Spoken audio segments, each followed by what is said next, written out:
I just don't enjoy YouTube. And I think a lot of what I talk about makes people very, very uncomfortable, which is what needs to happen. Something about being on YouTube that makes people think that you're not a real person or you don't have real emotions and YouTube is making money off of YouTube and stuff. I don't think that's a bad thing. I think we need to get our money up, yes, cash every day. And because of that, as your channel grows, you're just going to get more hate. I think with my straight talking videos, I think they're definitely not everyone's cup of tea, which I don't mind, but it's just hard when... Hi guys, welcome to my channel. My name's SincerelyOghosa. If you haven't come across my channel before, I upload beauty, lifestyle, straight talking videos, so please do make sure you subscribe and click that notification button as well so you can be part of the notification gang. Today I literally just have like a knitted cap on me. I did a video a couple of months ago, about 2 months ago, about like YouTube and my YouTube journey and like the truth behind being an influencer and the truth behind kind of being on YouTube, and it did kind of well, and you guys were like interested in kind of what goes on behind the scenes and stuff, so I thought I'd do another video like that. So today is going to be like a chatty get ready with me about YouTube. So my face is already beat, as you can see, pretty much, and I'm going out later today, and today I have this wig. It's looking pretty mashed up right now, but it will get better. It's a Julia Hair wig, juliahair.com wig, and it is a frontal, so one frontal which was 12 inches, and then I was also sent 2 bundles of 10 inches as well. So I cut it into a kind of like a bowl cut. Right now it just looks all types of bad, but we're gonna sort it out. So yeah, I was sent this hair like about 2.5 months ago, and I did a video also on how I sewed the wig, well, glued it technically. Oh my gosh, this looks so bad. so bad.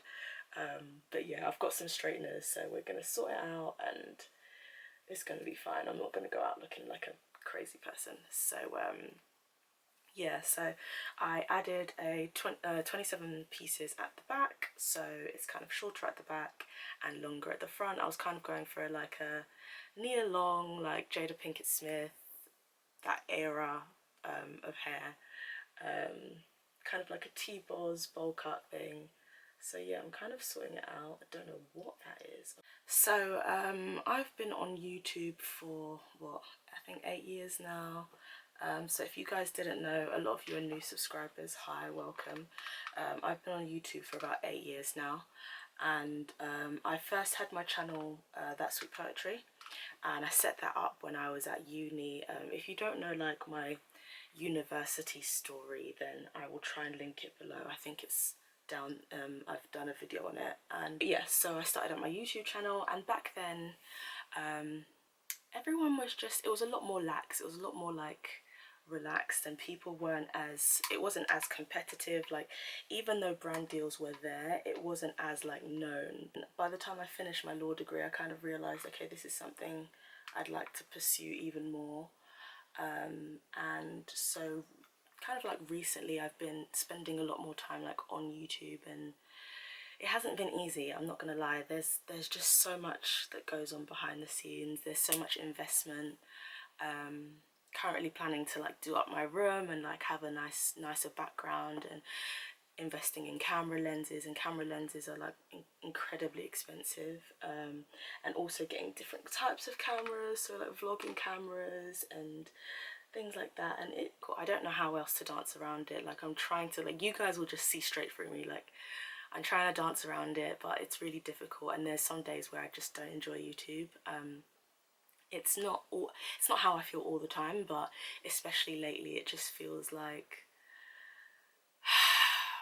I think with my straight talking videos, I think they're definitely not everyone's cup of tea, which I don't mind, but it's just hard when you're investing so much into YouTube behind the scenes, and then like for me, I come onto my channel almost every day and there's just awful things being said about me in the comment sections, and it's just like, it's really hard to kind of like, you have to have really thick skin, which I thought I had, but like my channel's been growing a lot like recently, and because of that, as your channel grows, you're just gonna get more hate, and it's hard. It's really hard, especially if you're a YouTuber who talks about the things I talk about.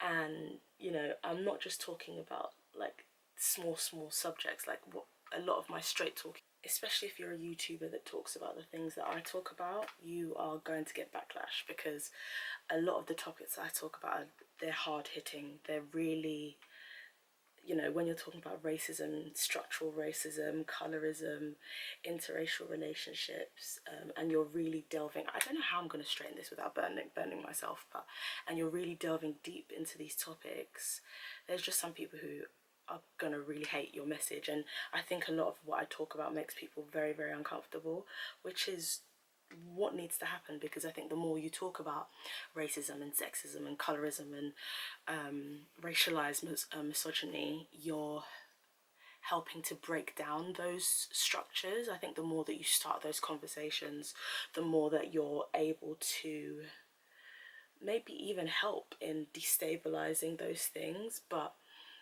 it's just very, very difficult when you're just I put so much in behind the scenes, and I think a lot of that, of my investment, you'll start to see in the next like 3 to 6 months of what I'm doing behind the scenes. But when you're working so hard to get things done, it's just very disheartening when you see horrible things being said, especially when those things aren't true. So yeah, this is the hair pretty much done, but I'm not done talking. So I think the more we have these conversations, the more that we're able to break down those barriers. But it's really difficult, and YouTube isn't the only thing going on in my life. Do you know what I mean? I'm juggling so many things, and there's something about being on YouTube that makes people think that you're not a real person or you don't have real emotions. And it's obviously like, when you're a content creator, you put this stuff out there and you know that some people might not like it, but that doesn't mean that it makes hate okay, and it doesn't mean that it makes people being disgusting or rude or racist to you okay as well.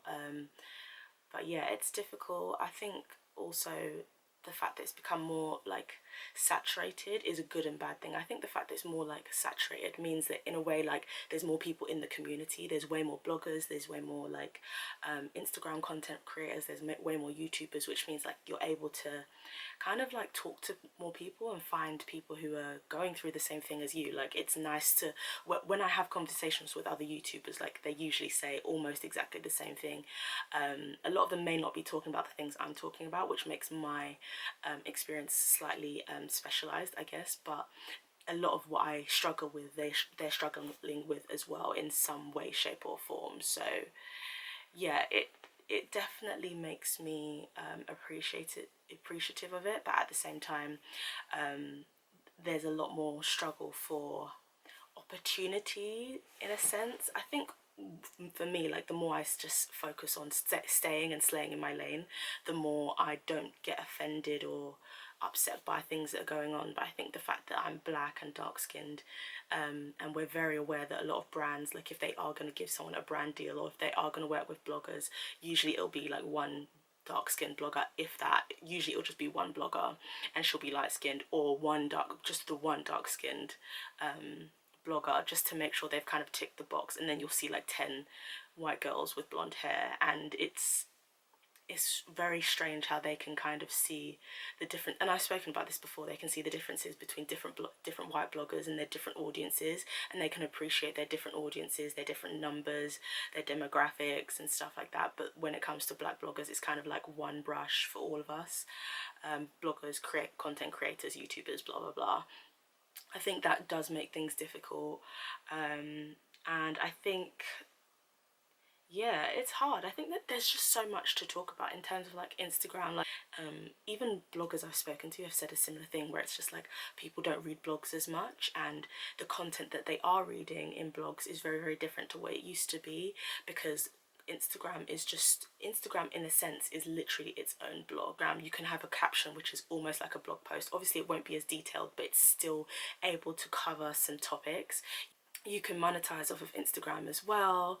Things like 21 buttons and things like that are ways for bloggers to actually make money from people like me and you buying their products or buying the items that they're wearing by, like, you know, going on a site that gives them commission on those items, which is fine. I'm not even saying that they shouldn't, because let me tell you, taking shoots and all of that stuff, like when you guys see my shoots in see my pictures on Instagram, those shots don't happen just like that. Like I think of places to go, I think of the outfit, I put it together, the editing takes time, all of those things do take time. So bloggers and content creators deserve to be compensated for their struggles, but at the same time it also means that blogging itself is kind of dying, because there's so much that you can do on Instagram instead.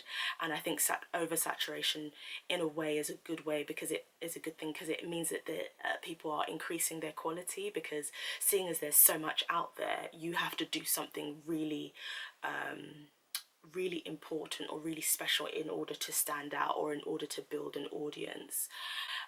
So I think, like, right now, like, quality is just so important, even on YouTube as well. I think for me, I'm just very happy that in terms of what I usually say in videos, the quality of what I'm saying and the research that's got into things, like, I don't, you guys know, like, if you've been watching me for time, like, you know, I don't just sit in front of a camera and I just talk about something just off the top of my head. Like, there's a lot that's gone into the video for the video to be full of interesting points and pros and cons of whatever it is that I'm talking about.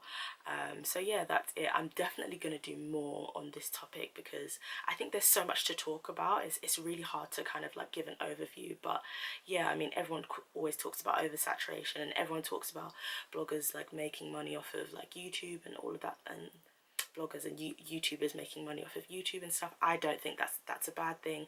I think we need to get our money up. Yes, cash every day.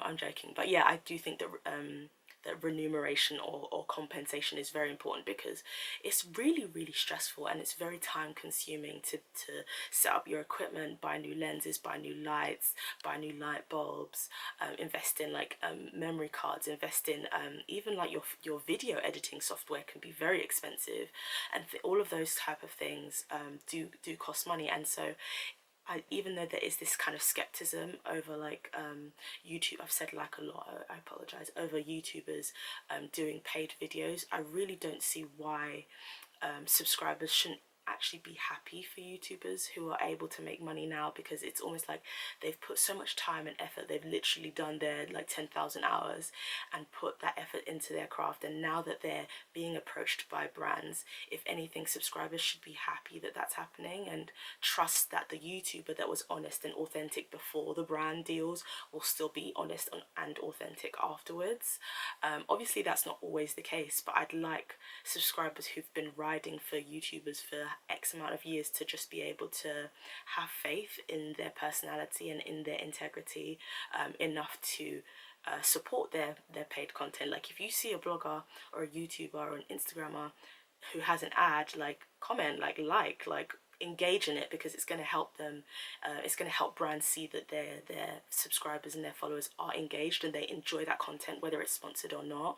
And if anything, you're furthering their career by supporting it online, because it just helps, it just helps that YouTuber or that blogger to know, okay, yeah, my subscribers or my followers, they're really behind me and they care about my content, they care about me getting more paid work, like they really are trying to support my career long term, they're playing the end game. And I think that's really dope, and I don't see why people are just like shady and like comment like under, like Jackie Aina gets this a lot, like people just like being shady under her sponsored content, and it's just like, it's just really immature and it's really childish, and you can never shine when you're throwing shade, on a very serious note. So yeah, I hope that that's kind of answered some of your questions about YouTube and the behind the scenes, but as I said, I will do way more like in-depth videos about this, because it's something I'm interested in as well as you guys. So yeah, I hope that you did enjoy the video. The links to the hair will be below. I love this. I think this is like a cute just throw on wig, like for gym or for going shopping, just really casual. Obviously you can dress it up, but for me, I just like the fact that I can literally put it on, straighten it a bit, and I'm just ready to go. I hope that you enjoyed the video. If you have any questions, obviously please do leave them below, and subscribe, please do subscribe. My my last video will be here, and to subscribe just click this button here. Thanks for watching guys, bye.